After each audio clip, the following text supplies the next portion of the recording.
தமிழர்களின் மிக முக்கியமான வரலாற்று சான்றான 11ஆம் நூற்றாண்டு சோழர் காலத்து ஆனைமங்கலம் செப்பு பட்டயங்கள் 300 ஆண்டுகளுக்கு பிறகு நெதர்லாந்து அரசால் இந்தியாவிடம் முறைப்படி ஒப்படைக்கப்பட்டுள்ளது. சோழ பேரரசு இந்தியாவை மையமாக கொண்டு 9ஆம் நூற்றாண்டு முதல் 13ஆம் நூற்றாண்டு வரை ஆட்சி செய்த ஒரு மாபெரும் தமிழ் பேரரசு. உலக வரலாற்றில் கடற்படை வலிமை, சிறந்த நிர்வாகம் மற்றும் பிரம்மாண்டமான திராவிட கட்டிடக்கலைக்கு பெயர் பெற்றது. கங்கை முதல் கடாரம் வரை பரந்து விரிந்த சோழ பேரரசு. இப்படி எண்ணிலடங்கா சாதனைகளை கொண்ட சோழ பேரரசின் வரலாற்று ஆவணங்களில் முக்கியமானது ஆனைமங்கலம் செப்பேடுகள். சர்வதேச வரலாற்று ஆய்வாளர்களால் லைடன் பட்டயங்கள் என்று அழைக்கப்படும் இவை 985 முதல் 1014 ஆண்டுகளுக்கு இடைப்பட்ட முதலாம் ராஜராஜ சோழன் காலத்து ஆவணங்களாகும். கிட்டத்தட்ட 30 கிலோ எடை கொண்ட 24 செப்பேடுகளை உள்ளடக்கிய இந்த தொகுப்பில் சோழர்களின் அதிகாரப்பூர்வ அரச முத்திரை பதிக்கப்பட்டுள்ளது. சமஸ்கிருதம் மற்றும் தமிழ் ஆகிய இரு மொழிகளில் பொறிக்கப்பட்டுள்ள இப்பட்டயம் சோழர்களின் மத நல்லிணக்கத்திற்கும் கடல் கடந்த ராஜதந்திர உறவுக்கும் மிகச்சிறந்த சான்றாக உள்ளது. குறிப்பாக சமஸ்கிருத பகுதி சோழ வம்சத்தின் அரச பரம்பரை குறித்தும், தமிழ் பகுதி சோழர்களின் நிர்வாக முறைகள் குறித்தும் விரிவாக விளக்குகிறது.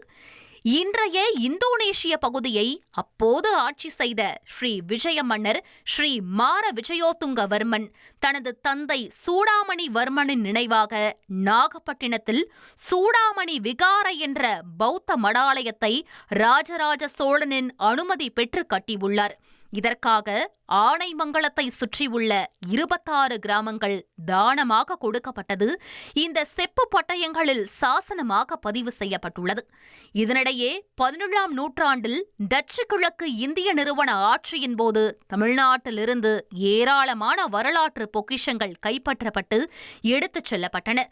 அந்த வகையில் டச்சு மிஷனரியான புளோரன்சியஸ் கேம்பர் என்பவர் சோழர்களின் வரலாற்றை பறைசாற்றும் ஆனைமங்கலம் செப்பு பட்டயங்களையும் தன்வசப்படுத்தி நெதர்லாந்துக்கு கொண்டு சென்றார்.